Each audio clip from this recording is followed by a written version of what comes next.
అసలు కారుకి ఎందుకు బ్రేకులు ఫెయిల్ అయ్యాయి అని అమర్, పార్థు ఇద్దరూ కూడా ల్యాప్టాప్‌లో సీసీ కెమెరా ఫుటేజ్‌ని మొత్తం చెక్ చేస్తూ ఉంటారు. బాగి, రాథోడ్, మనోహరి ముగ్గురు టెన్షన్ పడుతూ చూస్తూ ఉంటే చెంబా చాటుగా మొత్తం ఇది చూస్తూ ఉంటుంది. అప్పుడే జామెంట్రీ బాక్స్ కోసం ఆకాష్ కారు ఆపమని చెప్పటంతో రాథోడ్ కారుని పక్కగా ఆపి ఉంటాడు.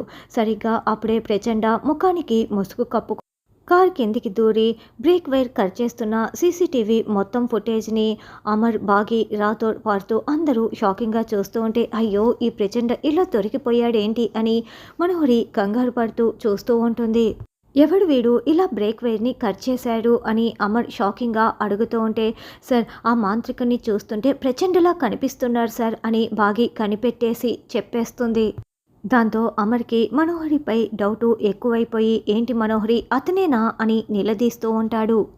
మీ మీద డౌట్ రావటం కోసం ఇంకో 2 ఎవిడెన్స్‌లు కూడా ఉన్నాయి మను. అందుకు సాక్ష్యాలు కూడా ఉన్నాయి.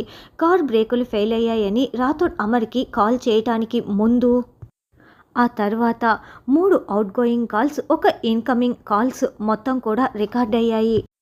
ఈ ఇంటి నుంచా? ఎవరు చేశారు అని అమర్ షాకింగ్‌గా అడుగుతూ ఉంటే, ఇంకెవరు ఈ మనోహరియే అని పార్థు చెప్తాడు. మనోహరి అలా ప్రచండతో ఫోన్ కాల్స్ మాట్లాడి ఉంటుంది. అయ్యో! ఏంటి నేను ఇంత అడ్డంగా దొరికిపోయానే అని మనోహరి నోరు తెరుచుకొని షాకింగ్‌గా నోరు మెదపకుండా వింటూ ఉంటుంది. అమర్, బాగి, రాథోడ్ అందరూ కూడా మనోహరి వైపు చాలా కోపంగా చూస్తూ ఉంటారు. చెంబ మాత్రమే డోర్ చాటుగా నిలబడి ఇదంతా చూస్తూ ఉంటుంది. మరి ఎప్పట్లాగానే మనోహరి చెంపపైకి ఏమైనా తోసేసి తప్పించుకుంటుందా? లేకుంటే కనీసం ఇప్పటికైనా దొరికిపోతుందా అన్నది రానున్న ఎపిసోడ్‌లో తెలుసుకుందాం.